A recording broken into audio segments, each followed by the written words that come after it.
আজকের আলোচনাটা একটা খুব সাধারণ গল্প নিয়ে, কিন্তু এই সাধারণ গল্পের ভেতরেই লুকিয়ে আছে একাকিত্ব আর সহানুভূতির মতো গভীর কিছু অনুভূতির কথা। এমন কিছু যা আমাদের হয়তো নতুন করে ভাবতে শেখাবে।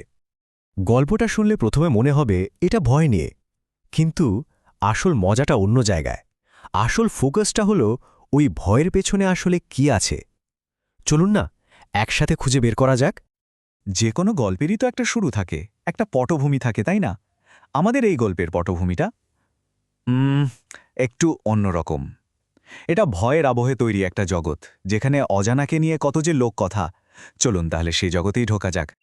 তো গল্পটা শুরু হচ্ছে জঙ্গলের পাশে একটা ছোট্ট শান্ত গ্রামকে নিয়ে। দেখতে কিন্তু জায়গাটা দারুণ সুন্দর, বিশেষ করে গোধূলির সময় যখন গাছের পাতায় সোনালি আলোছায়ার খেলা চলে। কিন্তু এই সৌন্দর্যের পেছনেই আছে একটা গভীর ভয়, এমন একটা ভয় যা প্রজন্মের পর প্রজন্ম ধরে ওই গ্রামের মানুষের মনে গেঁথে গেছে। আর এই ভয়ের উৎসটা কি? জঙ্গলের রহস্য।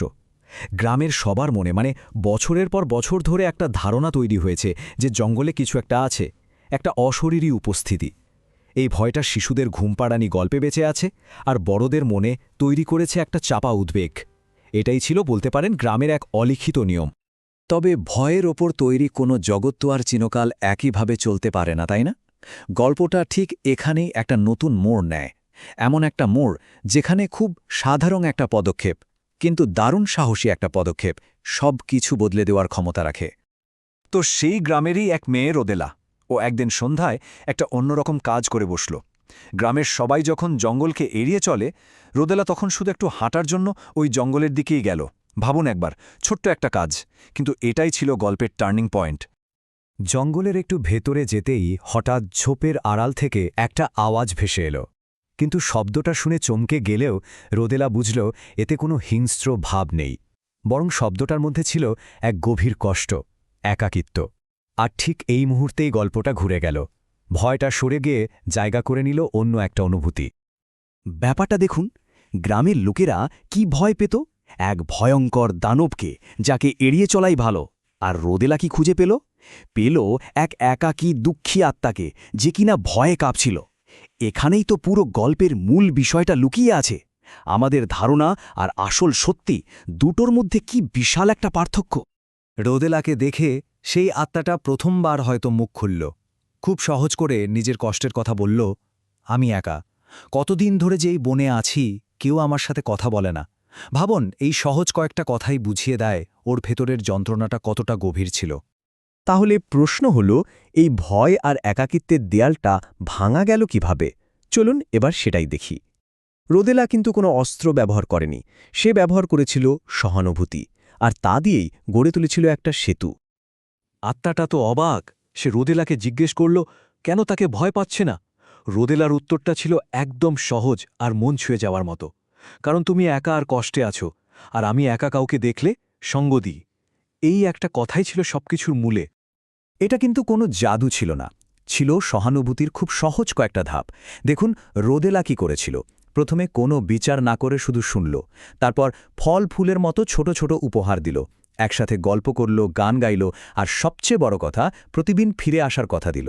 এভাবেই তো ধীরে ধীরে ভয়টা বন্ধুত্বে বদলে গেল। আর রোদেলার এই সঙ্গ পাওয়ার ফলে আত্মাটার ভেতরে কি পরিবর্তন আসছিল তার একটা ছবি এটা। খেয়াল করে দেখুন, ওর ভয়টা ছিল অনেক বেশি, সেটা ধীরে ধীরে কমতে শুরু করল। তার জায়গায় জন্ম নিল কৌতূহল, আর তারপর আস্তে আস্তে প্রকাশ পেল আনন্দ।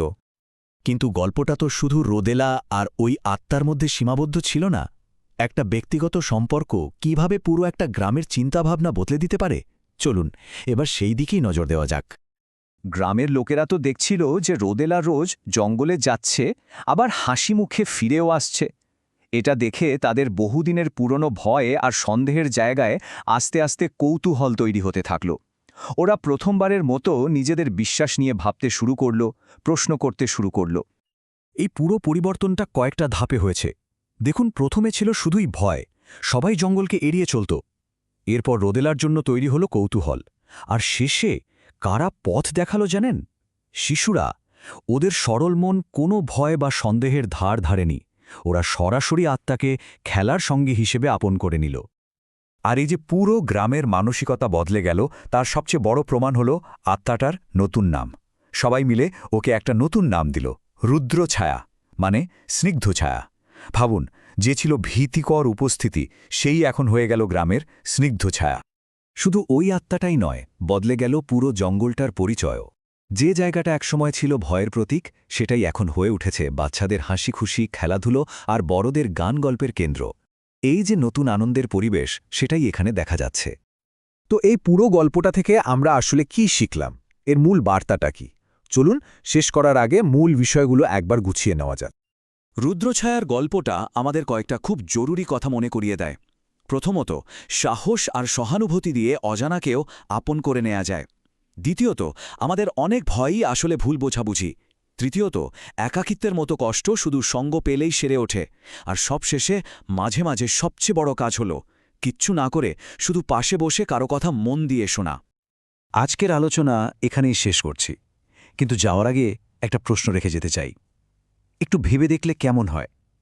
আমাদের নিজেদের জীবনেও কি এমন কোনো ভয় আছে, যা হয়তো রুদ্রছায়ার মতোই আসলে কোনো ভয় নয়, বরং ছদ্মবেশে থাকা একটা ভুল বোঝাবুঝি?